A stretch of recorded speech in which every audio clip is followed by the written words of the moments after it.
Alrighty boys, we're finally doing it. The Fire Cape guide has been requested, and I will deliver. In this video, I'll be going over everything you need to know about getting your very first Fire Cape. No prayer flicking, no tick eating, no special accounts. Just an all-American, clean-cut, no-nonsense main account guide for you first-timers. I will encourage you guys to watch the entire video, as almost everything that I'll be talking about will be very important to understand when attempting your own run. I only have 2 disclaimers for you guys. I'm going to make a small assumption that you know that the fight cave entails going through many waves of enemies to fight a boss at the end. Also, I want to say some of the clips shown will be from my main account, but the majority of clips shown will be from an account with an appropriate combat level. As such, all of my gear and inventory recommendations will be based around that appropriate combat level and not a max main. But that perfectly segues us into our first topic of discussion, level recommendations.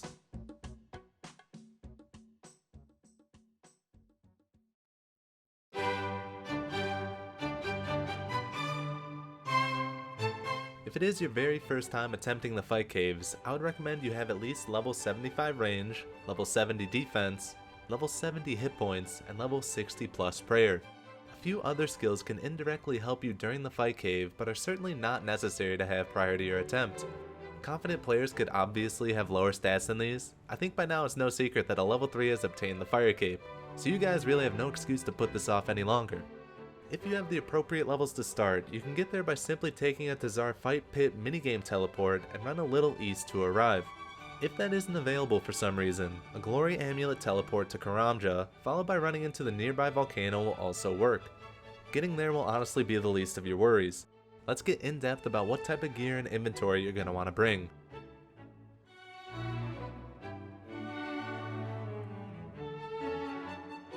Gear choice is arguably one of the more important aspects of getting your Fire Cape.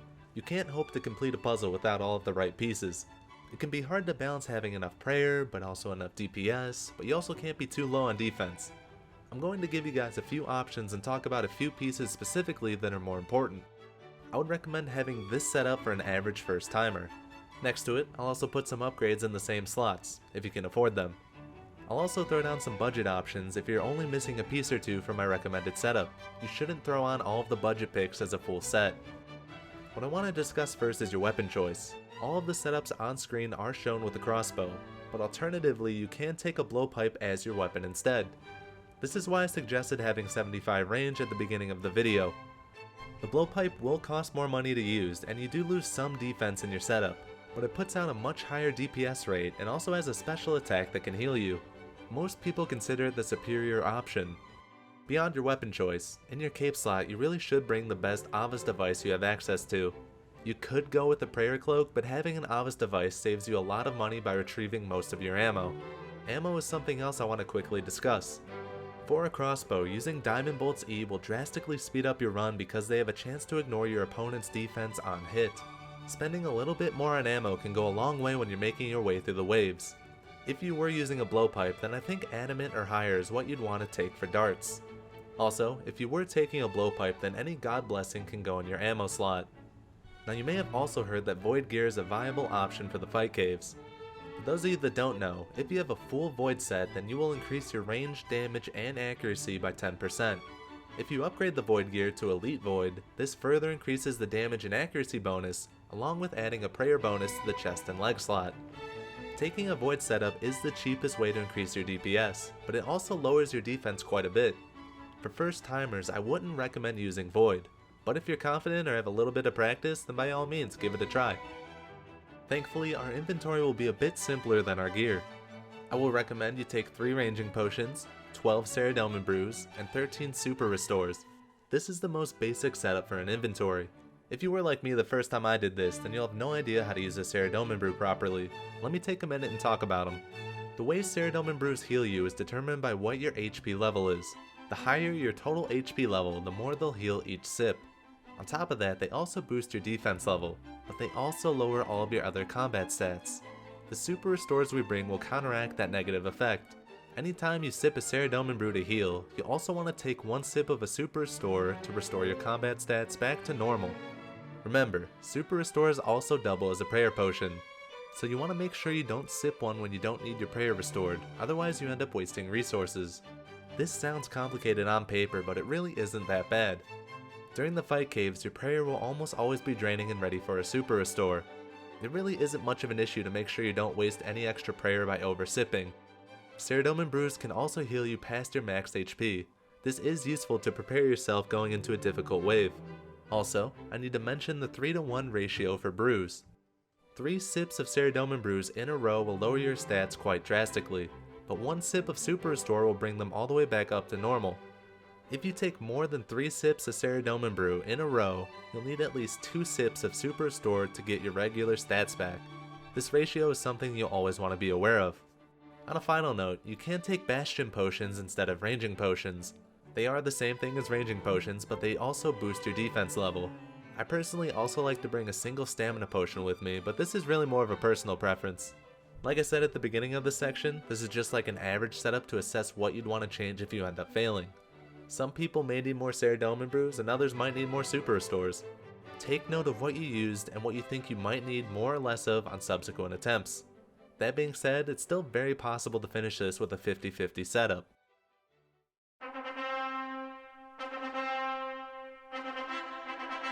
During your time in the fight caves, you will encounter a handful of monsters. By themselves, they aren't too dangerous. When you fight a few of them at once, however, things can get a little tricky. It's important to know their special abilities and attack styles. Let's start by going over the weakest one. All these monsters have actual names, but I'm just going to call them what I normally do in my head. The bat is easily killed in one hit and should always be killed before it reaches you. If the bat connects with a melee attack, he'll drain your prayer for the amount of damage inflicted. Even if it hits a 0, he'll drain 1 prayer from you. This is why it's very important to take them out first. Most players like to utilize a hit and run tactic to shoot them, run away, and shoot again if they didn't die. Muck. Muck is almost always the lowest priority on our kill list. He attacks with melee and will actually split into 2 little Grimers when you kill him. Grimers are even weaker than the Muck, but cannot be safe spotted on the corners of the wall like Muck can be. And don't worry, I will go into more detail on safe spotting and enemy prioritization later. Also, this won't apply to us, but if you do attack Muck with a melee attack, then it does have a damage recoil effect. The Ranger. The Ranger is one of the more important monsters to pay attention to, even though they really don't have any special abilities. As their name implies, they do attack with range. They can also deal quite a bit of damage. In the earlier rounds, they won't cause too much trouble as you can just pray range when they're up and not worry about it. Rangers will usually be medium-high in our priority list. Tall Boys. The Tall Boys will try to close the distance and melee you. Whenever one of them drops below 50% health, they have a chance to heal themselves or their allies, but only when you're in melee range of them. You always want them safe spotted on a corner and not attacking you, even if you have your melee prayer up. That being said, they will be quite low on our priority list. Froggos, aka Dat Boy. Froggos will attack you relentlessly with magic attacks and will hit very hard. Because of that, you'll always want to pray mage if you're being attacked by one, even if a ranger is also hitting you at the same time. You also never want to be in melee range of them because they'll smack you harder than my dad smacks me when his favorite sports ball team loses. Froggos will generally be medium high in our priority list. Of course, we also have Jad to talk about, but I'm going to save him for later in the video. Right now, it's time to dive into the meat and potatoes of this guide, the waves themselves. When you start the fight cave rounds, you'll be thrown inside a volcano basically. The map will look a little something like this. A few of the rocky outcrops have names and are possible to safe spot on. Any of them are completely viable spots to hang around. I've always exclusively used Italy Rock, and as such, I'll be basing the guide around safe spotting there. 3 of the 4 corners can be used to safe spot around that rock. For some reason, coming toward the northeast from the middle will not catch monsters on the wall, so you won't be able to safe spot them from that direction. If you haven't guessed by now, safe spotting will be imperative to completing the fight caves. I'm sure I've shown some examples by now, but in case you didn't catch it, any monster that takes up a 2x2 area, or more, will get stuck on most corners when you're hugging them by a wall. This allows you to completely ignore any damage they'll do, provided they attack with melee, as well as potentially save prayer. In total, you'll have to make your way through 62 minion waves and 1 boss wave. It would be impractical to go over each wave specifically, because while the same monsters will always spawn on their respective waves, they'll not always spawn in the same place. This requires you to make on-the-fly judgment calls based on safe spots and enemy prioritization. That is essentially what I want to base this guide around, improving your decision-making skills and critical thinking. So I think the most important tip I can give you right off the bat is to have the Fight Cave wave list opened up on a second monitor or device. Knowing what comes each wave is extremely helpful for knowing what to expect and how to prepare. Hell, even if you don't have a second monitor, just write it down. Get yourself a box of Crayola crayons, write it on some damn construction paper. I don't care. I'm not gonna judge you. I'm gonna be more offended by just looking at you with an obsidian cape on, and I mean that. All that in mind, I'll still go over a few important waves that everyone should be prepared for. The first few waves really aren't all that special. It'll just be to get a taste of safe spotting some enemies and just remembering to run away from the bats. When wave 7 rolls around, you want to turn on protect from range because your first ranger is going to spawn. Be aware that rangers will not spawn every wave, but when they do spawn, you should pray range to avoid taking damage. For the first 30 waves, the bat will be top priority and then the ranger will be second. Everything after that really doesn't have a specific kill order. On wave 31, your first Froggo will spawn. The joke is that once wave 31 starts, you'll never want to turn off protect from magic. This is only mostly true, not completely. If you don't have eyes on a Froggo, then you'll want to protect from magic essentially. Even if other monsters are hitting you, unless you can confirm that the Froggo is not going to attack you, you want to have protect from magic on. Generally, once the rangers are dead or safe spotted, you'll want to kill the Froggo next so that you're able to turn off your prayer for a little bit and kill the remaining enemies that are safe spotted. Things won't spice up again really until wave 45. On this wave, 2 rangers and a Froggo will spawn. You can easily take a lot of damage on this wave, so on the round before, you'll want to heal up and use a ranging potion to help kill everything faster. I consider waves 57 to 60 to be the hardest. A lot of monsters are going to spawn and it can get pretty crazy trying to set everything up. For each of these waves, I recommend making sure your health is topped off and a ranging potion is sipped before going into the next one. I want to reiterate that knowing what to expect each wave helps tremendously with remaining calm and setting up properly. Wave 62 is one of the easiest waves because it only has 2 frogs and praying mage prevents all damage. Since 2 Froggos spawn, one of them will be red and the other one will be orange. I like to start this wave standing in the middle and looking for the orange one. Wherever the orange frog spawns, that is where Jad will be at on the start of the next round. It's very important to keep Jad in view when he spawns because he's going to attack you right away. This should also go without saying, but before you complete wave 62, you should pot up and make sure you're topped off on health for Jad. I'm sure by now a few of you are wanting more details on what specifically you can do during the waves. I want to go over some examples and talk you through why I made the decisions I did, to help you guys better understand what to do in your own runs.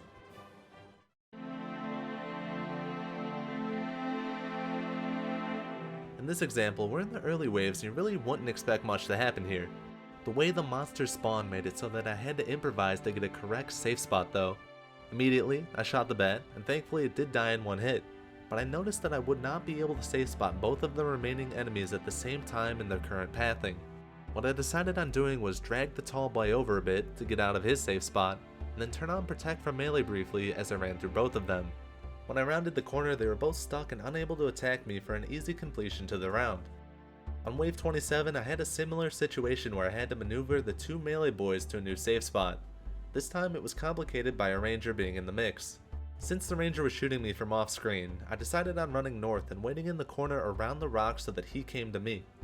Once he was close enough, I was able to kill him while still keeping the 2 melee boys in an area that they couldn't hit me. Dragging rangers and Froggos closer to you by running away from them is something you'll have to get used to, as it's very important to keep other monsters in their safe spot that way.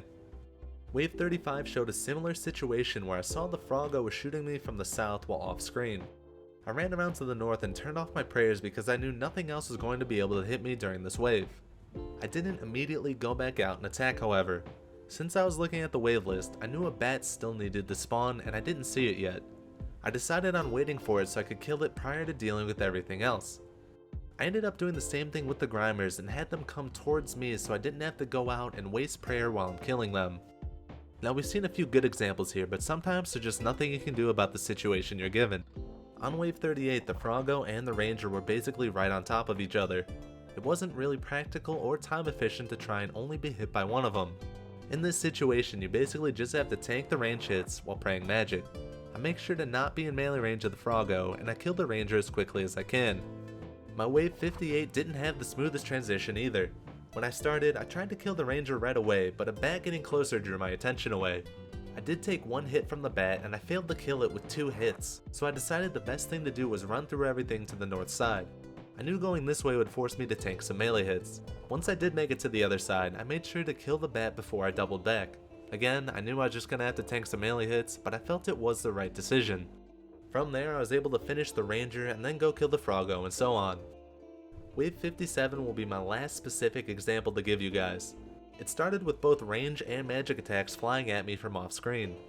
Running north is typically my go-to option for these situations. I dragged the ranger closer to me, but noticed some melee monsters were still behind him.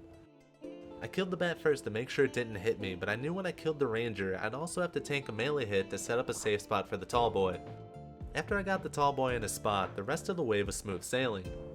To be clear, these are just a few examples of how you can manage certain situations. Improvising is something you always have to have in the back of your mind. Before I end the video later, I will give you guys some of my pro tips.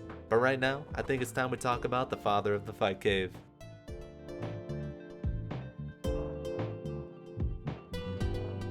In my humble opinion, Jad is mechanically easier than doing the waves in the fight cave, but drastically more punishing. He will attack with range and magic, but it is possible for him to hit you with melee if you get too close, so don't get too close. You will have to effectively switch your prayers when necessary to avoid being killed. It is very easy for Jad to kill you in one hit, so making sure you have the correct prayer on is top priority. When Jad is going to use a magic attack, he will stand on 2 legs and hover there for a second before firing. When Jad is going to use a ranged attack, he'll pick up his legs but quickly slam them down. Both of these will also have their own audio cues, but I think visually paying attention works the best. It's worth noting that he doesn't necessarily alternate with each attack. He could use any attack any number of times, so you must pay attention to Jad constantly. When Jad hits 50% health, he will summon 4 little boys around the room. They're going to rush to Jad and heal him as much as they can. Your job will be to kill them before they heal him back to full. If Jad gets back to full health, more little boys will spawn when it gets back down to 50% again. What you want to do is attack each little boy once so that they come over to attack you rather than heal Jad. You will be taking some small damage from them, but remember, Jad is going to deal a lot more, so be sure to continue watching your prayers. When you have all the little boys on you, you can have them continue to hit you and just focus on Jad, or you can kill them all and then go back to killing Jad after. Either way works fine, but I personally just prefer to kill them all and then go back to killing Jad separately. On a side note, they can technically still heal Jad if they're close enough to him while you attack, so make sure you're not standing super close to Jad or anything. I did say this earlier in the video, but you want to have your quick prayers set up for your best range offensive prayer and protect from range. While Jad can begin his attacks with anything, he is more likely to start with range. And on wave 62, the orange frog spawn location will be the same spot that Jad spawns at. That is basically all you need to know about Jad though. His mechanics are quite simple, but you really just need to pay attention and make sure you're using the correct prayer.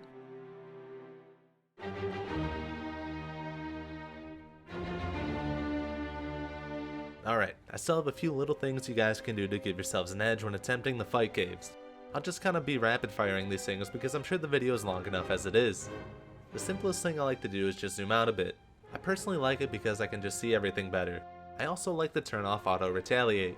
Something I know a lot of people don't think about is just how much your potions restore. Saradomin brews and super restores will recover your health and prayer based on what levels you have. Knowing exactly how much they recover will prevent you from over-sipping and wasting your resources. Another thing I like to do is pre-pot before I start. Eating an anglerfish or sipping a Sara brew or a stamina potion can give you a very slight edge in the beginning without eating into your resources. A bank is right outside so you can use some potions, replace them, and then run right in with your boosted stats. A more involved method of this involves using an ancient mace if you have one. The special attack of an ancient mace can fill your prayer higher than what level it is. The best way to do this is equip your best melee gear, go to a player-owned house with a dummy, and smack it with the mace's special attack while you're using the best melee offensive prayer you have. This will maximize how much extra prayer the mace gives you. Using the long range attack style on your weapon can help out a lot when you're trying to keep a few enemies safe spotted while dealing with a pesky ranger that won't get close to you. Actually, this one is more of a necessity if you're using a blowpipe because it has a shorter attack range than the crossbow. Some players even just like to bring a crossbow switch specifically for that reason. Using your F keys to quickly change backpack menus is really helpful, especially for monitoring your supplies and prayers during the Jad wave. You will be surprised how much it actually helps once you get used to it. Plus it just gives you something to do while you're waiting. It is actually possible to pause the waves. You can request a logout, and after you finish the wave, you'll be in the cave and nothing will spawn. At this point, it's okay to completely log out or just take a break to get up and grab a snack or go to the restroom. Lastly, if you're familiar at all with prayer flicking, that can help a lot with saving prayer. Even if you just attempt flicking offensive prayers, this will speed up kills a lot and make the whole process faster.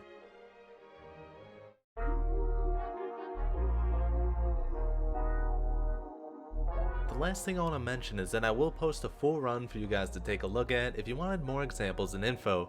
The editing will be minimal, but I will leave my thoughts on certain waves and setups. It might not be posted right after this video's release, but be sure to look for it in the coming week. Other than that, this was a part of my 1000 sub celebration, so thank you guys again for getting my channel this far. If you enjoyed the video, sharing it with a friend or giving it a like really goes a long way to let me know this is what you guys want to see, and I would just love getting that validation after hours of work. Other than that, next week will be pretty chill for the channel. I'll get together the full Fire Cape run and I'll probably do a Konar Slayer. But that's it, so I hope you guys all have a very wonderful weekend, and I will see you in the next one.